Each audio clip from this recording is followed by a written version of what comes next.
Good evening, I'm Tom Randalls. And I'm Kelly Craig. Coming up on the Channel 4 News at 6, remembering Ralph Rennick. South Florida mourns the man who brought us the news for 35 years. Sparks flying again. Outrage tonight over the treatment of 5 Haitian stowaways, a live report. And sinkholes are back. A Central Florida family loses its home. Channel 4 News at 6 is next. Watch our teamwork. Channel 4 News.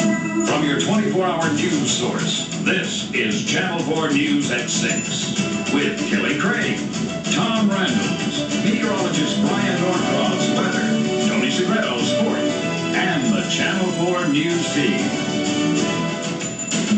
Good evening. A South Florida broadcasting legend, the man who anchored the news from this very studio for 35 years, is dead. Ralph Rennick died overnight at Cedars Medical Center after complications from hepatitis and liver failure. He was 62. Channel 4's Bob Mayer was hired by Ralph Rennick 22 years ago. He joins us with more on the man and his remarkable career. Remarkable? Sure. History-making. Ralph Rennick anchored the news at one station longer than any other anchor in TV history, a record that will likely never be equaled. WTVJ, Miami, South Florida's largest daily circulation. The Ralph Rennick Report.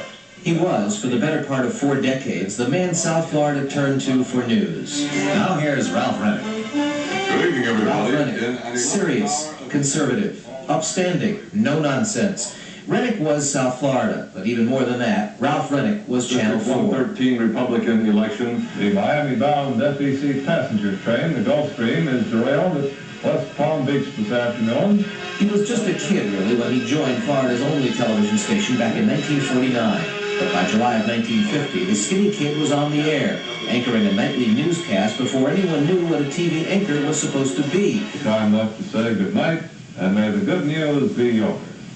There were no rules to follow, so Rennick made the rules, and he set the standards we still respect. He was definitely an institution. He was a beacon. He was the target for everyone. I think if you had a look at today's television market in Miami, that you would have to attribute the excellence of this market to Ralph Rennick. I think that's absolutely true.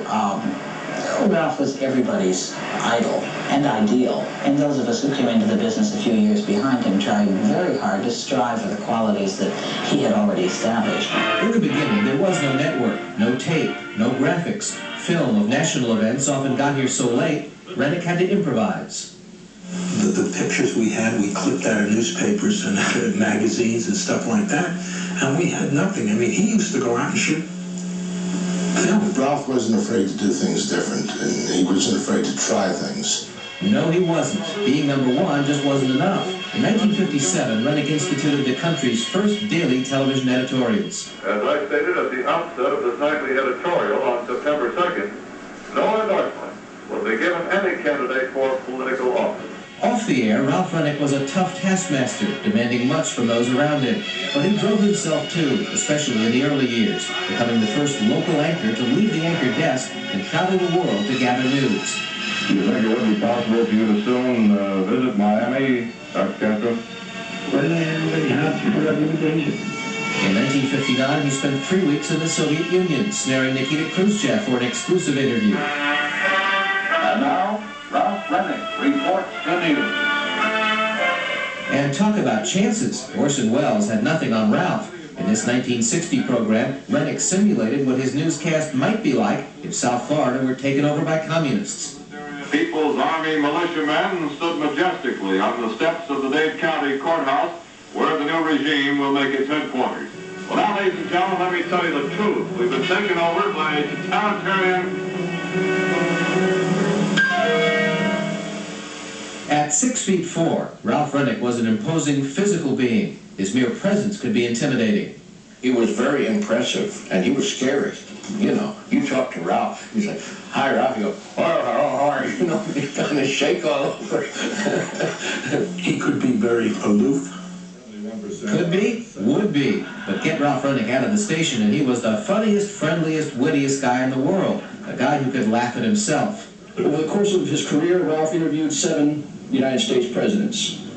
It was never totally clear who was granting whom an audience.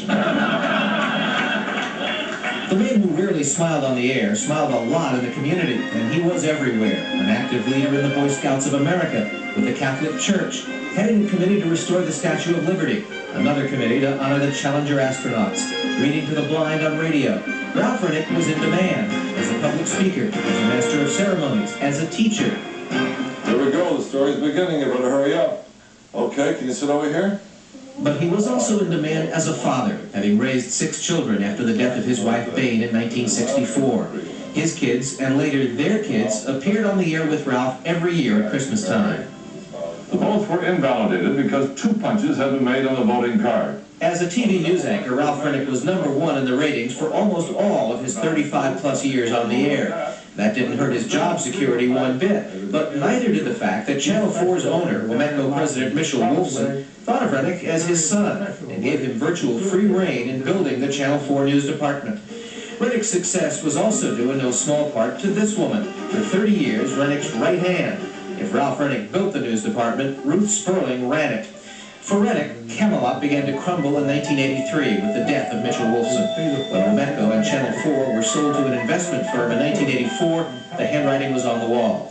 Rennick, whose brothers Bob and Richard have always been active politically, had for years harbored political ambition himself.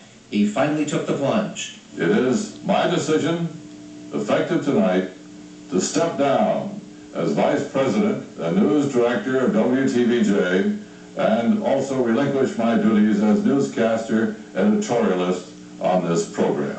Rennick would begin an unsuccessful 6-month run for the Democratic gubernatorial nomination, but not before an emotional farewell. I thank you for being the most supportive TV news audience anyone could ever hope to have. And then it was time to say goodbye. Weaver, you're the only one left here. What's happening? I'm going to miss you. Yeah.